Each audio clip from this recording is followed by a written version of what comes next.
ठाकुर जी एक दिन खेल रहे सब सखान के संग, और खेलते खेलते इतने में श्रीदामा भागन लगो। ठाकुर जी बोले, ए श्रीदामा कहां को जा रहे है? श्रीदामा बोलो, लाला ससुराल जा रहा हूं अपनी। ठाकुर जी बोले, नंदगाम सुनो, बरसानो सुनो, वृंदावन सुनो, गोकुल सुनो, जे ससुराल कौन सा गांव है भैया? श्रीदामा हंस के बोलो, लाला ससुराल गांव को नाम ना है। तो बोले, फिर कहा है ससुराल? बोले, जब ब्याह है जाए ना तो अपनो घर तो पीहर है और पत्नी को घर जो है क्या वो ससुराल है। ठाकुर जी बोले, जे पत्नी कौन होवे? बोले, लाला जैसे नंद बाबा की तेरी मैया यशोदा पत्नी है, ऐसे ही मेरा ब्याह है रो, मैं पत्नी लेवे जा रहा हूं, तो पत्नी के घर को ससुराल के में। ठाकुर जी गए श्रीदामा के पास, ओए श्रीदामा मेरो ससुराल कौन सा है? मेरे ससुराल को नाम बता। श्रीदाम बोलो, मुंह का पता तेरा ससुराल कौन सा? तेरी बहू जहां की होगी मुंह वही तेरा ससुराल। बोले, मेरी बहू कहाँ है? श्रीदामा बोलो, लाला मुंह ते मत पूछे, मैया तो जाके पूछ। ठाकुर जी तो आज पहुंच गए सुबेरे ते ही, और यशोदा मैया से जाकर के रोने लगे। मैया बोली, काय गुरो रा लाला? बोले, मैया तेने मुझे इतनी बड़ी बात छिपाई। मैया बोली, कहा छुपा दियो मैंने? बोले, तेने मेरी ससुराल को नाम ना बतायो आज तक। मैं 3.5 बरस को बूढ़ा हो अभी तक मुंह मेरी ससुराल ना पतो, और वो श्रीदामा अपनी ससुराल गए हो बहू लेवे।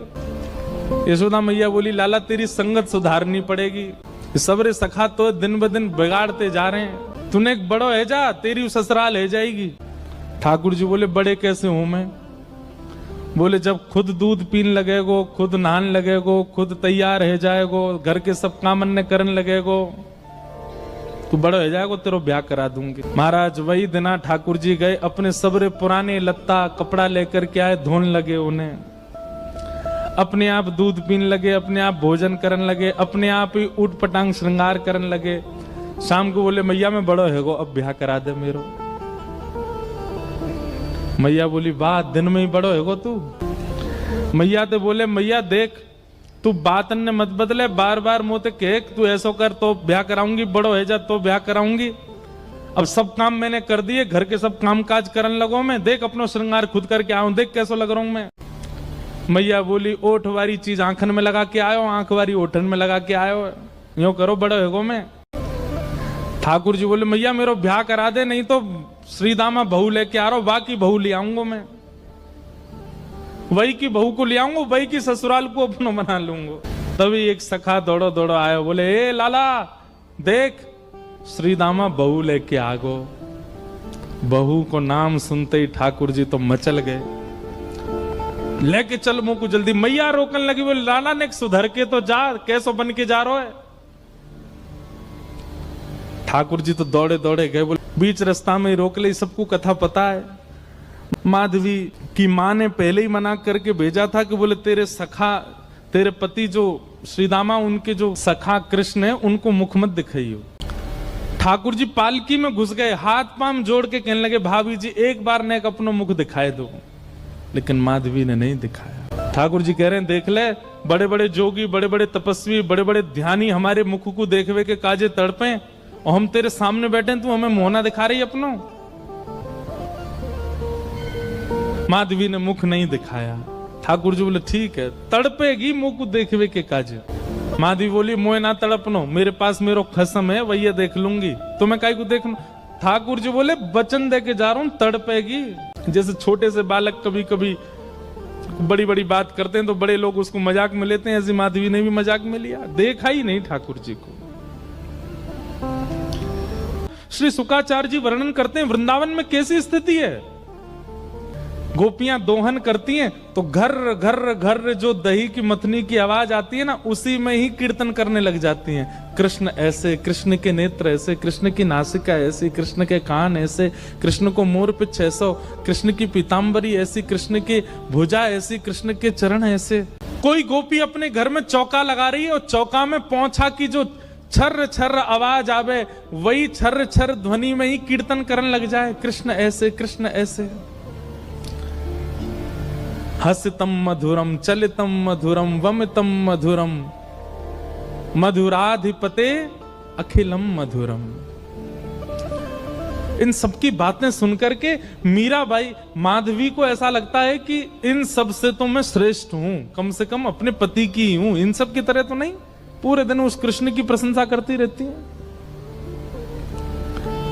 सब गोपियां माधवी से कहती हैं, अभी तक तेरे सामने आयो ना आए और तेने अभी तक देखो ना आए।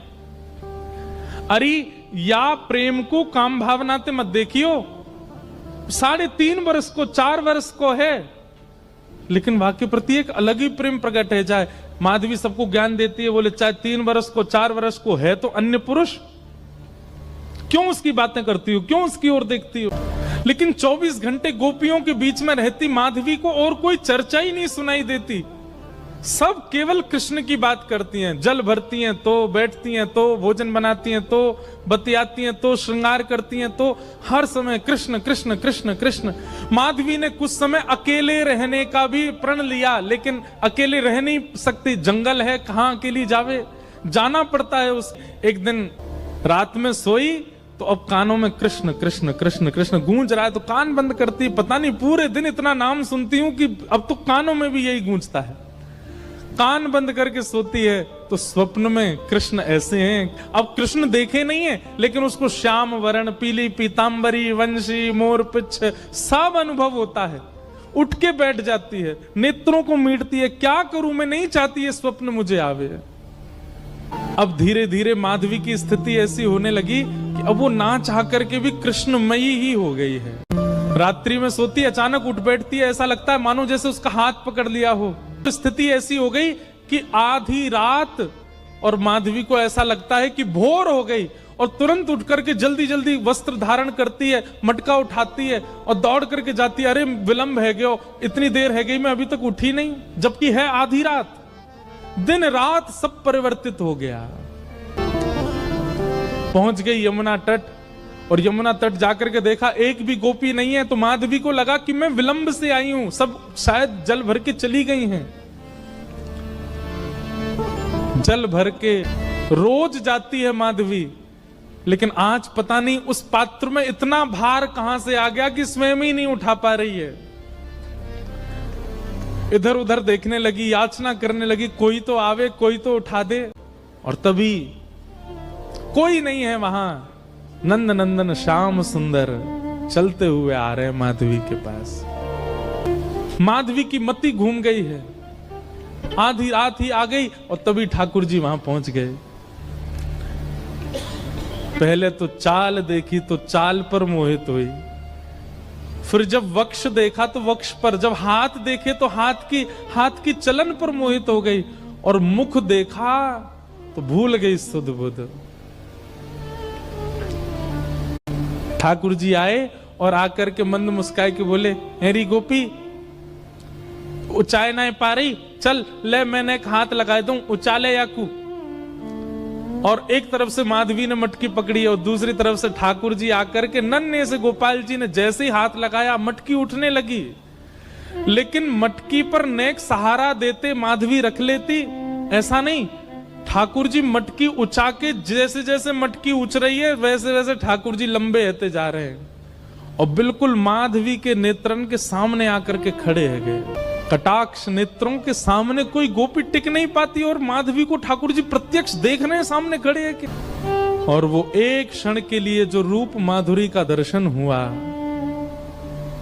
वो दर्शन देकर के ठाकुर जी खिलखिल करते हुए भाग गए वहां से। अब माधवी चाहती है कि पीछे भागे, लेकिन पैर स्तब्ध हो गए। माधवी चाहती है कि चिल्लाए कि रुक जाओ, पर बोल नहीं पा रही है। माधवी चाहती है कि इधर गए मैं नेत्र घुमा करके देख लूं, पर नेत्र घूम नहीं पा रहे। पूरा शरीर मानो जैसे एक स्थूल स्तब्ध एक मूर्तिमंत की तरह खड़ा हो गया है। केवल नेत्रों से अश्रु गिर रहे हैं, कुछ नहीं कर पा रही, बेसुध है माधवी। वहीं खड़ी रही तब तक जब तक भोर में गोपियां जल भरने नहीं आ गईं। अश्रु जलों से जल पूरा वस्त्र भीग चुके हैं माधवी के। और तभी सब गोपियां आई, आकर के देख, अरे ये माधवी ये पहले ही आ गई जल भरवे। सब ने जाकर के हिलाया, स्पर्श के बाद भी माधवी हिल नहीं पा रही है, बस नेत्र लाल पड़े हैं, अपलक नेत्र हैं और नेत्रों से केवल अश्रु गिर रहे हैं। बोलना चाहती है, कहना चाहती है, चिल्लाना चाहती है, किसी को पकड़ना चाहती है, पर कुछ नहीं कर पा रही है। तब एक गोपी गई और जमुना जल लेकर के जैसे ही माधवी के मुख पे छिड़को, माधवी तुरंत सचल जैसी हो गई और धड़ाम से मूर्छित होकर गिरी।